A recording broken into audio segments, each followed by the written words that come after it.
اس شخص کی کہانی ہم نہیں بھول سکتے جو گھوڑے پہ بیٹھ کے اللہ کے نام کی دعوت دیتے ہوئے آگے بڑھا، آگے دلدل آ گئی، زمین ختم ہو گئی تو گھوڑے کی باگیں کھینچ لیتا ہے اور کہتا ہے مالک میرے جذبے تو جوان تھے، تیری زمین ہی ختم ہو گئی۔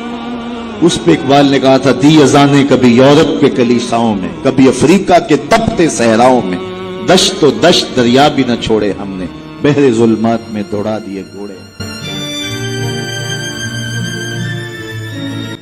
یہ وہ دور ہے جب چائنا سمیت ایران کے علاقوں تک تاتاری فتنہ، ہلاکو خان کا فتنہ اسلامی سلطنتوں کو برباد کر چکا تھا، اور خلافت بنو عباس اور خلافت بغداد کو تاخت و تاراج کرنا ہی چاہ رہا تھا، قریب تھا، اور اسلامی سلطنتوں کی شمع بجھتی جا رہی تھی۔ یہ وہ دور تھا،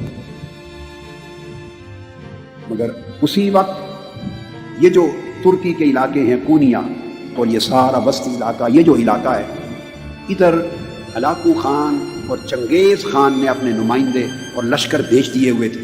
آفیشیل یوٹیوب چینل کو سبسکرائب کریں اور بیل آئیکن کلک کریں۔ اور مسلمانوں کی سلطنتیں تیرا اتار تھی، چھوٹے چھوٹے ٹکڑے تھے، الگ الگ چھوٹی چھوٹی ریاستیں تھیں، برائے نام کوئی سلطنت تھی، قبائل تھے، قبیلے تھے، ان کے حکمران تھے، ان کی اپنی چھوٹی چھوٹی فوجیں تھیں، کاروان سرا تھے، صوفیاء کی خانقاہیں تھیں، کوئی مسجدیں تھیں، جداگانہ ماحول تھا۔ اور جب کوئی سلطنت مؤثر نہ تھی تو اس روئے زمین پر لوگوں کے دلوں میں ایمان کی شمع صوفیاء کرام کے ذریعے روشن تھی۔ صوفیاء کرام کے وجود سے شمعہائے ایمان روشن تھی۔ اور اسی دور میں یہ جو بعد میں خلافت عثمانیہ بنی ہے، سلطنت عثمانیہ، اس کی داغ بیل ڈالنے کی جد و جہد ہو رہی تھی۔ اس خلافت عثمانیہ جو 1924 میں جنگ عظیم اول کے بعد جا کے ٹوٹ گئی، اس کا بانی ارطغرل، لکھنے میں ارطغرل آتا ہے، ارطغرل، مگر ٹرکش زبان میں غین نہیں بولتے، ارطغرل یہ بانی ہے۔ وہ ایک نئی اسلام کی عالمی سلطنت قائم کرنے کے لیے تگ و دو اور جد و جہد کر رہا تھا، مار کے ہو رہے تھے۔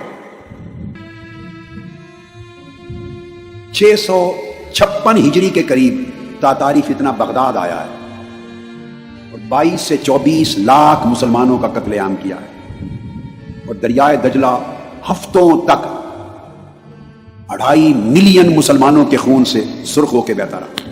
656 کے قریب یہ فتنہ یہاں پہنچا۔ ادھر مقابل سلطنت عثمانیہ کی تشکیل کی جد و جہد شروع تھی۔ ارطغرل یہ سلیمان شاہ کا بیٹا تھا، اور کونیا ہیڈ کوارٹر تھا سلجوقی سلطنت سلطان علاء الدین کا۔ اور یہ سلطان علاء الدین جب بادشاہ تھا تو ادھر مولانا روم آباد ہو چکے تھے، کونیا میں سیٹل ہو چکے تھے۔ یہ جو سلطان علاء الدین تھا سلجوقی، اس کی بھتیجی حلیمہ سلطان، اس کی شادی ہوئی ارطغرل سے، جس کو اردو میں لکھتے ہوئے ارطغرل بولتے، ارطغرل سے ہوئی۔ اس کے 3 بیٹے ہوئے، اس کا چھوٹا بیٹا اس کا نام تھا عثمان۔ اس ارطغرل نے تاتاری فتنے کے خلاف اور ادھر صلیبی فتنے کے خلاف جنگیں لڑ کر سلطنت عثمانیہ، ایک نئی عالمی اسلامی سلطنت کے قیام کی داغ بیل ڈالی، بنیاد رکھی۔ اور پھر اس کا بیٹا جوان ہوا تو اس سلطنت کا نام اس کے نام پہ رکھا گیا، سلطنت عثمانیہ یا خلافت عثمانیہ، جو پھر 1304 عیسوی میں قائم ہو گئی، 1304 عیسوی میں، اور 1924 میں جا کے پھر ختم ہوئی، جب کیلیفیٹ کا انسٹیٹیوشن توڑنے کا اعلان ہو گیا۔ یہ ضمناً ایک تاریخ کی چھوٹی سی جھلک تھی، وہ بتائی میں نے۔ یہ وہ دور تھا جب مولانا روم آئے۔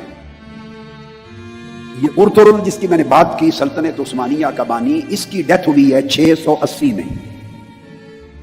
وہ زمانہ شیخ اکبر محی الدین ابن العربی کا تھا، ان کا وصال 640 میں ہوا ہے۔ وہ ان سے رہنمائی لیتا تھا قدم قدم پہ سلطنت عثمانیہ کے قیام میں۔ ٹرکش سورسز، تاریخی سورسز کے مطابق ان کی لمحہ بلمحہ رہنمائی تھی شیخ اکبر محی الدین ابن العربی کی۔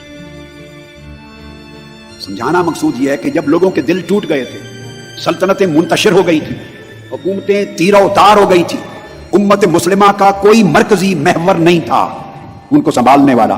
تو عالم اسلام کے اندر مسلمانوں کا ایمان صوفیاء کی وجہ سے قائم تھا، محفوظ تھا. یہ وہ دور ہے جس میں مولانا روم بھی آئے ہیں، اور سلطان شمس تبریز جب وہ پونیا پہنچے تو 642 ہجری میں مولانا روم فقر کی مسند پہ جانشین ہوئے. مولانا روم کی وفات 672 ہجری میں ہوئی اور پیدائش 604 میں ہوئی، 604 ہجری میں. اب آپ کو آسانی سے، تاکہ زمانہ سمجھ میں آ جائے، آسانی سے مثال دے دیتا ہوں کہ حضور سیدنا غوث العظم شیخ عبد القادر جیلانی رضی اللہ تعالی عنہ کا وصال مبارک 560 ہجری میں ہوا. تو حضور سیدنا غوث العظم رضی اللہ تعالیٰ عنہ کے وصال کے ٹھیک 44 برس کے بعد مولانا روم کی ولادت ہوئی، پیدائش. حضور غوث پاک رضی اللہ تعالیٰ عنہ کی وفات کے ٹھیک 44 برس کے بعد مولانا روم کی ولادت ہوئی. یہ آپ کو زمانے کا اندازہ بتا رہا ہوں.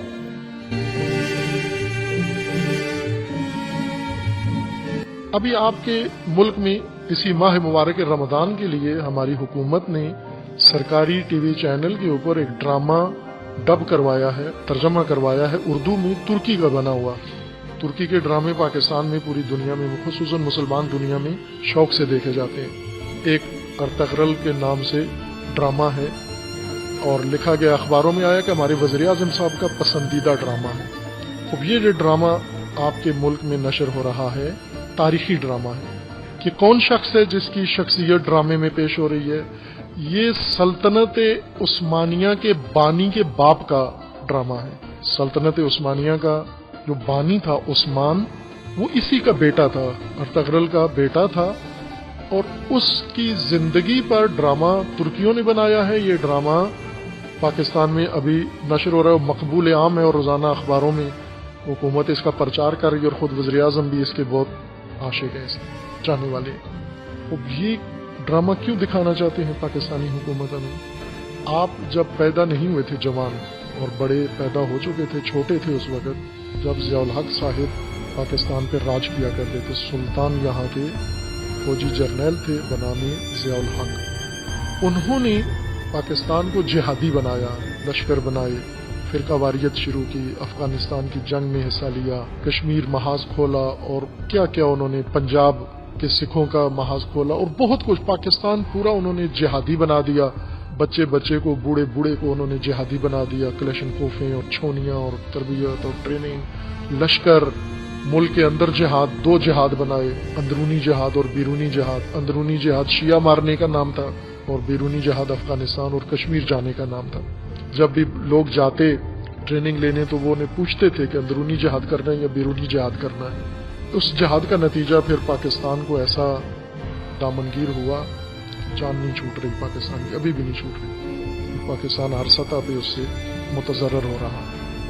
یہ جہاد ضیاء الحق نے جو شروع کیا تھا وہ بالکل اسی طرح سے شروع کیا تھا. اس وقت ایک ناول نگار تھے پاکستان کے شمالی حصے کے، ہزارہ کے رہنے والے نسیم حجازی. انہوں نے تاریخی کہانیاں بنائیں صدر اسلام کی، جنگ قادسیہ کی کہانیاں، اور فتح روم کی کہانیاں، فتح ایران کی کہانیاں. اور اس میں جو اس زمانے کے بنو امیہ کے لشکر کے کردار تھے وہ انہوں نے نمایاں کیے. طارق بن زیاد بہت بڑی شخصیت، فاتح اندلس، ان کی زندگی پہ ناول لکھا اور کہانی بنی. پھر فلاں ٹیپو سلطان، فلاں فلاں، ایک ایک کر کے سب کی آخری چٹان، تلوار ٹوٹ گئی، فلاں. اس وقت اسکول پڑھتا تھا میں، اور یہ ناول اور ان کے ڈرامے یہ دونوں ہی دلچسپی کا محور تھے. اور مجھے ابھی بھی یاد آتا ہے کہ خود ہماری بھی شدید رغبت تھی یہ دیکھنے میں بھی اور پڑھنے میں بھی، اور اکثر ان کے ناول اس وقت پڑھ لیے تھے اسکول کے زمانے میں. ان کے اندر ایک ایسی کشش ہوتی تھی اور ایسا ڈرامائی انداز ہوتا تھا. وہ ایک بہت ہی چیرہ دست قلم کار تھا، ناول نگار تھا نسیم حجازی. وہ افسانی اور مفروضے یعنی فرضی تاریخ، وہ تاریخ جو آج کے حاکم کو ضرورت تھی، آج کا حاکم جو کرنے جا رہا تھا، اس کو اپنی موجودہ نسل کو اس طرح سے اس قالب میں ڈالنے کے لیے ان افسانوں اور فلموں اور ڈراموں کی ضرورت تھی اس لیے وہ انہوں نے سرکاری خرچے پر وہ لکھوائے، ڈرامائے فلما کے ان کو نشر کیا، اور ان کی تاثیر بھی ہوئی. ایسی تاثیر ہوئی پاکستانی جوانوں کے اندر کہ اب وہ پاکستانی نہیں رہا، اس 20ویں 21ویں صدی کا جوان نہیں تھا، بلکہ وہ اوائل کی صدیوں کا کوئی طارق بن زیاد بنا ہوا تھا، کوئی صلاح الدین ایوبی بنا ہوا تھا، کوئی وہ فاتح فلاں، کوئی فاتح فلاں بنا ہوا تھا. وہی بڑے بڑے نام جو آج لشکریوں کے آپ دیکھتے ہیں، ابو فلاں اور ابو فلاں، یہ اس ڈرامہ نگاری اور اس فلم نگاری اور اس طرز کا نتیجہ تھا. وہی پاکستان میں اب پھر شروع ہوا ہے، وہی کام اب پھر شروع ہوا ہے. یہ جو ڈرامہ ترکی میں بنایا ہے یہ تاریخی کردار ہے، لیکن فرضی تاریخی کردار ہے. ایسا ترکی میں کبھی بھی کوئی تھا نہیں، لیکن موجودہ ترک صدر وہ بننا چاہتا ہے، دوبارہ عثمانی خلافت کا بانی کا روپ دھارنا چاہتا ہے. اس روپ دھارنے کے لیے یہ ترکوں کے لیے اصل میں بنا تھا، لیکن جب پاکستانی حکمرانوں نے دیکھا کہ ہم بھی تو یہی مقاصد چاہتے ہیں، موجودہ پاکستانی جوان بھی اسی طرح سے تربیت کرنا چاہتے ہیں، تو انہوں نے وہ ڈرامہ وہاں سے لیا اور لے کے پھر اس کی پسند اور فلاں اور اس کے بارے میں ماحول بنا کے روزانہ آتا ہے، مقبول عام ہے، اس نے تہلکہ مچا دیا، اس نے غوغا کر دیا، اس ڈرامے نے وہ فلاں کر دیا، تاکہ زیادہ سے زیادہ لوگ اٹھیں. اور پھر وہ ضیاء الحق والا فارمولہ کہ ڈرامے اور فرضیے دکھا کے کورونا کے دنوں میں ان سے یہ تاریخ کا ایک کردار ہے. یہ تاریخ نگاری ایک طرح سے ایک تاریخ نگاری ہے، جیسے اصحاب کاف بھی ایک تاریخ ہے جو قرآن کہہ رہا ہے. خوب یہ تاریخ آپ جو اس میں نگاہ کرو، اس تاریخ میں آپ کو کیا ملے گا؟ اس تاریخ میں آپ کو فرضی کردار نہیں ملیں گے، افسانوی کردار نہیں ملیں گے. اس تاریخ میں آپ کو اللہ کی سنتیں، قوانین خدا ملیں گے. آپ کو جو گزشتہ اقوام کے قصے ہیں، قوم نوح کا قصہ، قوم ہود کا قصہ، قوم لوط کا قصہ، قوم فلاں، ان تمام اقوام میں یہ اقوام وہ تھی جو آج جس صورتحال میں ہم مبتلا ہیں یہ اسی میں مبتلا ہوئی. کیوں ہوئی؟ کیوں ان مشکلات کا شکار ہوئی؟ قرآن کہتے ہیں جو ذرا ادھر جھانک کے دیکھو انہوں نے کیا کیا، پھر اپنی طرف لوٹ کر آنا، پھر اس سے عبرت لینا. عبرت یعنی عبور کرنا، اس قصے کو وہیں چھوڑ آنا، اس داستان کو وہیں چھوڑ کے پھر اپنے تک آ جانا، پھر اپنی مشکل کا جائزہ لینا. پھر آپ کو ان کی تاریخ سے اللہ کا قانون سمجھ میں آئے گا، اور اللہ کے قانون کو ہاتھ میں تھام کر پھر اپنی زندگی پہ اس کو موازنہ کرنا کہ ہمارے ہاں خلل کہاں پیدا ہوا ہے، ہم نے کیا کیا ہے، کیوں یہ ساری مشکلات ہمارے لیے اکٹھی ہو رہی ہیں. تاریخ کی طرف رجوع کرنا انسان کو بہت کچھ بناتا ہے. اگر آپ قرآنی تاریخ، انسانی تاریخ کی طرف رجوع نہیں کرو گے تو آپ کو عثمانی تاریخ، بنو امیہ کی تاریخ بنا کر فرضی ڈراموں کی شکل میں پیش کی جائے گی، اور آپ وہ بن جاؤ گے وہ جہادی جو بنو امیہ کی تاریخ سے انسان بنتا ہے. آپ وہ عثمانی دور کے لوگ بن جاؤ گے، پاکستانی عثمانی خلافت کے لوگ بن جائیں گے جو اس دور میں بنے تھے. لہذا کیا بہتر نہیں ہے کہ ہم رمضان المبارک میں قرآنی تاریخ میں سیروا فی الارض، زمین کی سیر کرو کہ زمین پہ ہوا کیا ہے، قرآن کیا کہہ رہا ہے، اس کی طرف جائیں کہ یہ افسانہ نہیں ہے، محض حقیقت ہے. اور اس تفسیر میں بھی جا کر انسانی کردار نہیں دیکھنا، اللہ کا قانون دیکھنا ہے. سنن فسیروا قد خلت من قبلکم سنن، آپ سے پہلے یہ طریقے، یہ راستے جو آپ طے کر رہے ہو یہ پہلے بھی گزرے ہیں، ان پر لوگ پہلے بھی چلے ہیں. تم کیا کرو؟ فسیروا فی الارض، ان کے اوپر سیر کرو، ان کی طرف جاؤ، نگاہ کرو. فانظروا، پھر نگاہ کرو، اور اس میں تمہارے لیے بیان ہے، ہدایت ہے اور موعظہ ہے.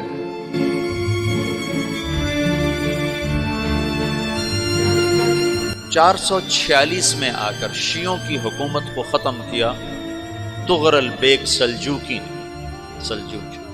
سلجوق مسلمان ہوئے تھے محمود غزنوی کے دور میں. سلجوق ان کے بڑے کا نام تھا. تو ایک دفعہ محمود غزنوی نے سلجوق سے پوچھا اگر مجھے تیری مدد کی ضرورت ہو تو کتنے آدمی پیش کر سکتے ہو؟ تو اس نے ایک تیر دیا، کہا یہ ایک تیر ہے میرا،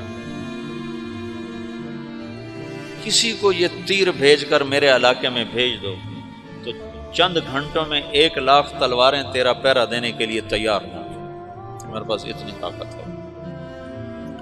تو یہ سلجوق کی نسل میں تھا طغرل بیگ. اللہ تعالیٰ نے جب عرب زوال کا شکار ہو گئے، اور ضعف کا شکار ہو گئے. جیسے بڑھاپے کا کوئی علاج نہیں، جب قوموں پہ زوال آتا ہے تو اس کا بھی کوئی علاج نہیں، پھر اور قوم کو جگہ ملتی ہے. جیسے بڑھاپا ایک فرد پہ آتا ہے، ایسے بڑھاپا قوم پہ آتا ہے. قوم کا بڑھاپا جوانی میں نہیں لوٹ سکتا، جیسے فرد کا بڑھاپا جوانی کی طرف نہیں لوٹ سکتا، قوم کا بڑھاپا جوانی کی طرف نہیں لوٹ سکتا. کوئی علاج نہیں، نئی نسل کا آنا ہی علاج ہے. تو عرب دھل چکے تھے، 600 سال بہت ہوتے ہیں حکومت کو، اپنی صفات گم کر چکے تھے، اب نئے خون کی ضرورت تھی. تغرل ایک پہلا شخص تھا جس نے آ کر اہل سنت والجماعت کو استحکام بخشا، شیعوں کی حکومت کو ختم کیا، بغداد سے، شام سے، سارے علاقوں سے. صلاح الدین ایوبی نے اسماعیلی شیعہ کی حکومت کو ختم کیا. مصر العاضد ان کا آخری خلیفہ تھا. صلاح الدین ایوبی نور الدین زنگی رحمۃ اللہ علیہ کا پروردہ تھا، اس کا دوست تھا، اس کے دوست بھی تھا، بچہ بھی تھا اس کے سامنے. زیادہ لکھنے پڑھنے کا شوق تھا، پھر اللہ تعالیٰ نے اس سے کام لیا اور اس کو مصر کا گورنر بنا کے بھیجا، مصر کی مدد کے لیے بھیجا. تو وہاں اس نے صلاح الدین ایوبی نے وہاں ختم کیا، تغرل بیگ نے یہاں ختم کیا. تو پھر سلجوق جو تھے نا یہ اقتدار میں آئے. ادھر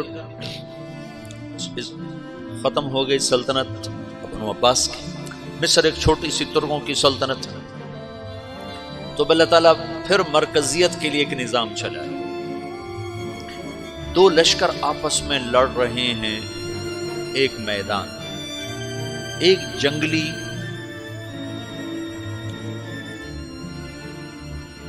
بدوؤں کا قافلہ، جنگل کے لوگ اپنے قبیلے کو لے کر، ایک جنگلی قبیلہ اپنے سردار کے ساتھ نقل مکانی کر رہا ہے ایک جگہ سے دوسری جگہ. اللہ کا نظام کہ یہ لوگ چلتے چلتے چلتے اس وادی میں پہنچ گئے جہاں جنگ ہو رہی ہے. 2 لشکر آپس میں لڑ رہے ہیں. جب یہ وہاں پہنچتے ہیں تو ایک لشکر کے قدم اکھڑ رہے ہیں اور دوسرا غالب آ رہا ہے.